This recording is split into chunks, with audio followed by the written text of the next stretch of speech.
We staan hier vandaag bij restaurant Zuiver in de omgeving van Utrecht. En we hebben zometeen een interview met Paula Begoun. Paula Begoun is al meer dan 25 jaar een watcher van de cosmetica-industrie. Ze volgt alle merken, alle productontwikkelingen op de voet. Ze is er kritisch over. Ze heeft ook haar eigen cosmetica-lijn. En er zijn miljoenen vrouwen over de hele wereld fan van haar, omdat ze zo eerlijk is en eerlijk naar producten kijkt. En we gaan haar vandaag een aantal hele leuke vragen stellen. What do you call a solid claim support? So what we look at to say a claim makes sense is mostly we have to see the study. Yeah. Right? Because I can say 90% of women looked great, they loved it, but if the way I did the study is I took those women, usually it's only 6 women in most of these studies, but even if it was 100 women, and I stripped their face with, they washed their face with soap and then stripped their face with alcohol. I gave them my moisturizer. I said, here, put it on. Of course they're gonna love their skin. Who wouldn't love their skin? I mean, you've just ripped it to shreds. It feels dry and terrible. Is that the way it happens? Sometimes. I mean, there's all kinds of different ways to do studies to get results. In fact, in Europe, actually in the world, the United States, Canada, Australia, there are actually companies called claim substantiation labs. Yeah. And they actually advertise to send us your product and we can get you a study. Yeah. So we actually did a study ourselves where we took one of our products and we sent it to a lab, and the lab said, what claim do you want to make? We said wrinkles. We sent it to another lab. They said, what claim you want to make? I said anti-acne. We sent it to 5 different labs. Same product, we asked for, and there was no way this product could do all 5 of those things. I know from real published research what that product can do. But I got studies from all 5 companies saying my product could do that. All we say is when they quote a claim, when a company quotes a claim, then what we look at is, did they show us the study? We're just, they say this is true, but I don't know that that's true. Yeah.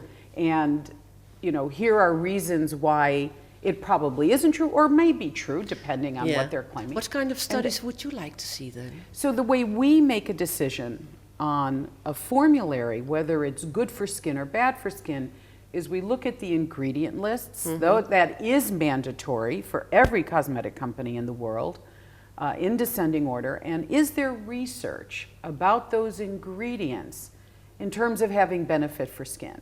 Is it a stable antioxidant? Yeah. What is the packaging? Does the packaging hold the ingredients stable? Because great ingredients aren't stable in a lot of different packaging, but mostly not in jar packaging. And so what is and then is there animal studies? Is it in vitro? Is it in a petri dish? Is it on humans? So we take a look at different aspects of published studies, and then we'll say. But that's all on ingredients, but it doesn't say anything about the whole formulation sometimes in the end. Sometimes it does. I mean, but there are only sometimes. Yeah, sure. Yeah, but that makes it very difficult, doesn't it? No. When you think about it, because it's the whole formulation that you put on your skin. It's not a single ingredient. Well, hopefully it's never just a single ingredient, because skin needs so much more than one ingredient. So think about it like your diet, right? We know broccoli is good for you. We know spinach is good for you. We know cheesecake isn't so good for you. We know deep fried food in bad fats aren't good for you.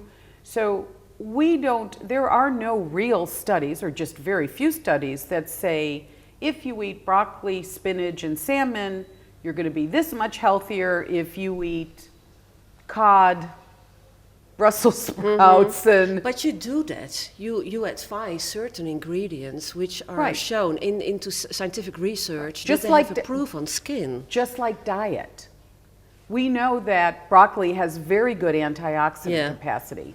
We know green tea in a skincare product has very good antioxidant capacity. Yeah, but it has to stay active into the formula. Right. So in the end, how do we know Well, that it it's an depends. active formula. Well, how we know, one is that it's in stable packaging, but we also know from some ingredients how stable they are just because of the research of stability. Yeah. So there are stability studies out there in Yeah. terms of an ingredient's potency and stability in formularies.